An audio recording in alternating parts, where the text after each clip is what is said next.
मेरा नाम हार्दिक तिवारी है, मैं सिधौली से आया हूँ। कुछ 5-7 मिनट आप लोगों के बीच में रहूंगा, प्यार मोहब्बत की बातें करूंगा। चूंकि प्यार मोहब्बत हमने भी की थी, सफल नहीं हुई तो बातें कर रहे हैं, सफल हो जाती तो वही कर रहे होते।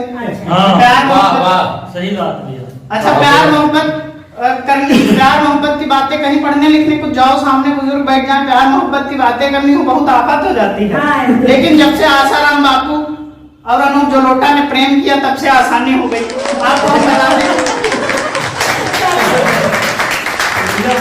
हम बता दें पहले प्रेम से दूर दूर तक मेरा कोई लेना देना नहीं था। हम बहुत भक्त टाइप आदमी थे। हम भक्त थे आसाराम बापू के और भजन सुनते थे अनूप जलोटा के। और जब उन दोनों ने खुद प्रेम कर लिया तो हम रह गए अकेले, तो हमने भी कर लिया। और सफल जब उनका नहीं हुआ तो हमारा कहां से हो जाता। जेल उनको भी हुई, जेल हमको भी हुई। उनको जो जेल हुई वो ओरिजिनल वाली जेल हुई, हमको जो जेल हुई वो उसकी यादों की जेल हुई। हम दोनों का गुनाह सेम था परंतु जेल अलग अलग हुई। इसमें एक छोटा सा अंतर था दीदी, हमने जो प्रेम किया था वो जबरदस्त वाला था और जो उन्होंने प्रेम किया वो जबरदस्ती वाला था।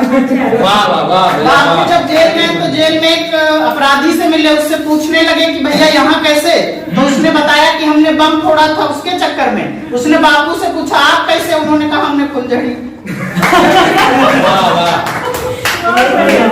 वाह भैया वाह।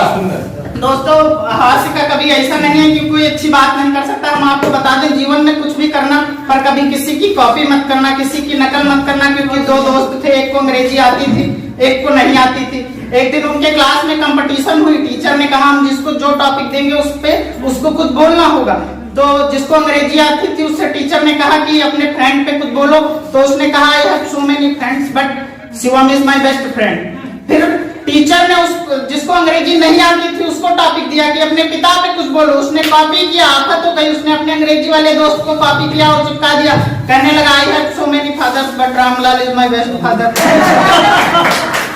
तो दोस्तों जीवन में कुछ भी करना किसी की नकल मत करना।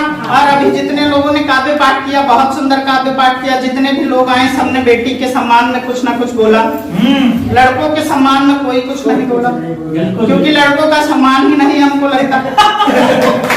और सबने बेटी के सम्मान में कुछ ना कुछ बोला, लड़कों के सम्मान में कोई कुछ नहीं बोला। तो जब कोई कुछ नहीं बोला तो हम क्यों बोले? हम इस दुनिया से अलग थोड़ी हैं, हम भी कुछ नहीं बोलेंगे। लेकिन हम अगर बेटी के सम्मान में नहीं बोलेंगे और लड़कों के सम्मान में नहीं बोलेंगे तो फिर बोलेंगे किसके सम्मान में? इसलिए हम औरत के सम्मान में बोलेंगे। भाई साहब आपको बता दें एक औरत जिंदगी भर दुखी उठाती है दीदी। जब एक औरत बहू बनती है तो उसको सास से दिक्कत होती है और जब वही बहू सास बनती है तो उसको अपनी बहू से दिक्कत होती है। वो एक औरत बेड पे बैठी थी, उसकी सास आ गई तो कहने लगी अगर बहू मैं भी बेड पे बैठ गई तो तुम कहाँ बैठोगी?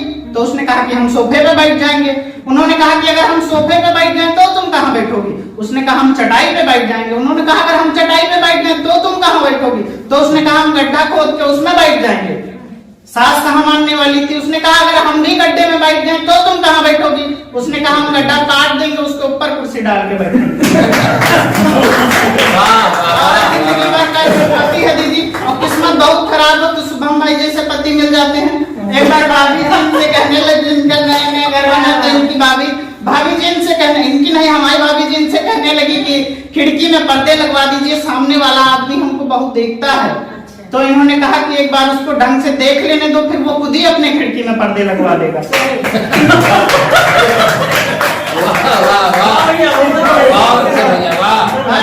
जमाना बहुत खराब है दीदी, भरोसा किसी पे नहीं करना चाहिए। ये बात हमने भरोसा करके सीखी। क्योंकि जिस किसी के साथ भी हमारा प्रेम था वो चरम सीमा पर था। वो हमसे कहती थी कि जान अगर 2 दिन हमारी बात नहीं हुई तो समझ लेना मैं मर गई। और इत्तेफाक से ऐसा ही हुआ, हम लोगों की 2 दिन बात नहीं हुई और वो सच में मर गई किसी और पे।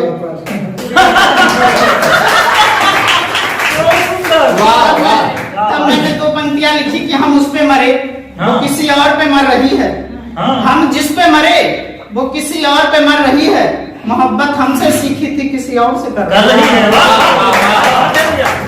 अब हम आपको 4-4 मुद्दत से आपसे जुड़ने की कोशिश करते हैं, गा के सुनाएंगे। हालांकि अच्छा गाते नहीं, अभी शुभम भाई हमारे गा रहे थे, बहुत अच्छा गा रहे थे, सुर में गा रहे थे।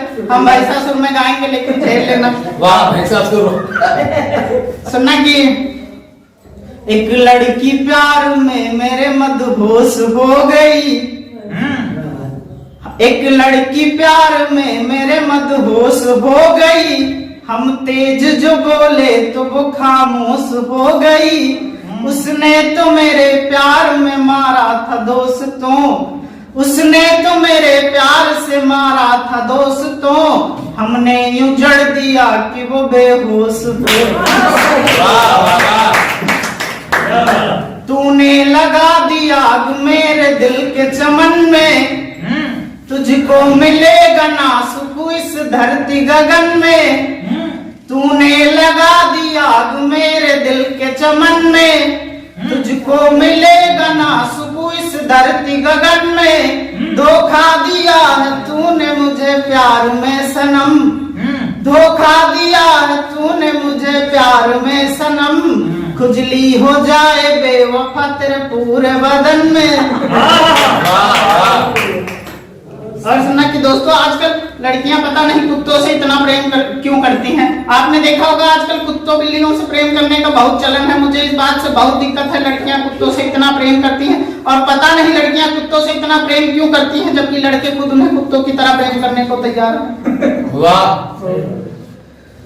तू बेवफा है तुझसे इंतकाम तो लूंगा, टूटा है दिल तो क्या हुआ कुछ काम तो लूंगा, तू बेवफा है तुझसे इंतकाम तो लूंगा, टूटा है दिल तो क्या हुआ कुछ काम तो लूंगा, ज्यादा तो तेरा प्यार में मैं कुछ न कर सका, ज्यादा तो तेरा प्यार में मैं कुछ न कर सका, पर कुत्ते को अपने मैं तेरा नाम तो दूंगा। अंतिम 4 पंक्तियां हैं, इसको पढ़ के अपना स्थान उधर। अभी किसी फैसले को लेकर लोगों ने धरना दिया, अन्य राज्यों में धरना देने में और उत्तर प्रदेश में धरना देने में क्या अंतर है, वहां से हाथ से उठाता हूं, सुनना अगर समझ में आ जाए तो तालियों से बताना कि तुमको भरी जवानी में बुढ़ा ना बना दे, तुमको भरी जवानी में बुढ़ा ना बना दे, तुम में जो लगी आग है उसको ना बुझा दे, यूपी में धरना देना जरा देखभाल के, यूपी में धरना देना जरा देखभाल के, योगी की पुलिस आपका धरना न सुझा दे।